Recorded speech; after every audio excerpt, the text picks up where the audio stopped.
Il est 6h53 avec Hugues Hamelin, avec Carlo de Pascal, qui est vraiment dans la BD, la proposée par Mathieu tout à l'heure. On parle gastronomie à la page 5. Ah, voilà. Au stand 1905, un magnifique ouvrage avec Coq-sur-Mer, aussi 1933. Je vous le conseille, si jamais vous nous rejoignez. Rendez-vous sur Ovio pour revoir la chronique ou rendez-vous sur le net pour avoir toutes les infos. Ce sont de très beaux ouvrages sur nous. Et c'est par les créateurs, dessinateurs, scénaristes de Sourire 58. Mais on passe à toute autre chose maintenant.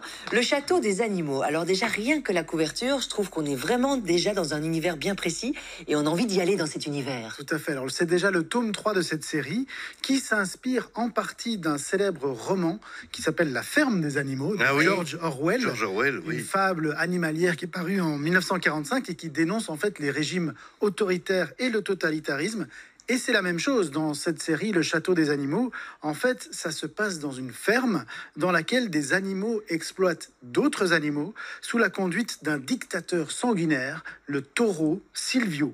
Alors, Le Château des animaux, c'est une série qui est très bien écrite puisqu'elle est scénarisée par Xavier Dorison, qui est l'un des scénaristes à succès du moment. C'est lui qui a signé notamment le western Undertaker, qui a beaucoup de succès. Et le dessin, vous soulignez la qualité de la couverture, le dessin, il est signé par un jeune dessinateur très prometteur qui s'appelle Félix Delep, qui est à la fois un brillant coloriste et un dessinateur animalier remarquable. Et clairement, quand on voit son style, on pense quand même un petit peu à l'univers des dessins animés de Walt Disney. Oh ouais, j'adore. Et petite parenthèse, en parlant de George Orwell et La ferme des animaux, c'est le spectacle proposé en ce moment au Théâtre Royal du Parc. À voir absolument. Oui. C'est sublime, la critique est très bonne aussi. Ouais, les costumes sont assez extraordinaires. Yes, mais je pense que les places sont comptées aussi, donc n'hésitez pas. Bref, on revient à la BD, parce que l'histoire aussi, c'est réagir, mais de manière non violente. Exactement. Gandhi, je pense. Oui, c'est très inspiré de la philosophie de Gandhi, puisque dans cette série, l'héroïne s'appelle Miss Bangalore ou Miss B, et elle cherche à protéger ses deux petits chatons, et elle a lancé un mouvement de résistance non violente contre Silvio, avec l'aide du lapin César et de Azélar, un vieux rat à lunettes qui ressemble très fort à Gandhi. Et ce mouvement pacifiste, il a pour symbole la marguerite. Alors, elle ne ménage pas ses peines pour mobiliser tous les animaux de la ferme contre le cruel Silvio, mais elle ne veut pas se montrer aussi cruelle que lui. Et donc, c'est là toute la difficulté, et c'est là toute l'histoire de ce tome 3, c'est comment éviter de céder à la tentation de répondre à la violence par la violence. Et on voit que c'est pas facile du tout, d'autant plus que les animaux, ils sont fatigués, ils ont faim parce qu'ils sont exploités par le méchant Silvio. Et donc même l'infatigable lapin César, il choisit de partager en fait sa nourriture avec les chatons de Miss B, et du coup malheureusement il n'arrive plus tout à fait à assurer auprès de toutes les petites lapines qui attendent devant sa maison pour qu'il les aide à passer un bon moment.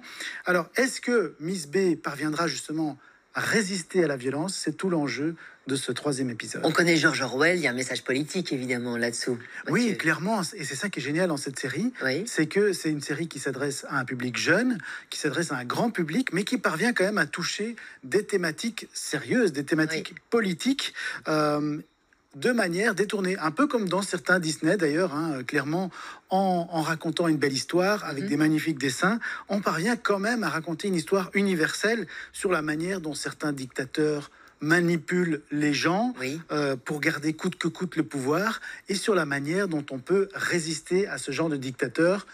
Quand on dit dictateur, vous voyez un petit peu à qui ce genre de bande dessinée peut faire allusion. Donc c'est une série qui est à la fois belle et intelligente, et alors c'est une série qui sera en 4 tomes, donc là on est au 3e, donc on attend maintenant la conclusion avec impatience. Le prénom Silvio était choisi totalement au hasard? C'est possible que le prénom n'ait pas été choisi totalement fasse référence à quelqu'un, une personnalité qu'on connaît, bien évidemment. C'est pour les enfants ou pas? Parce que ça parle des animaux, ça se passe à la ferme, mais bon, on l'a dit, message politique.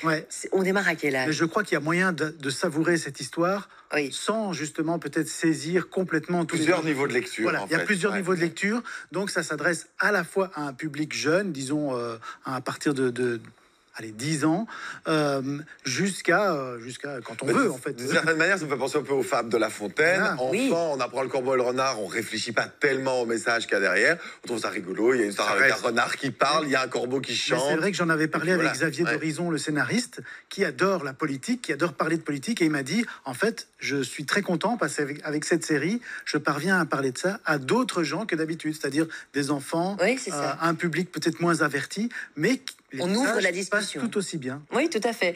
Et c'est ça aussi le pouvoir de la BD. Le Château des animaux, La Nuit des Justes, c'est le tome numéro 3 aux éditions Casterman. Merci beaucoup Mathieu pour ce bon plan BD.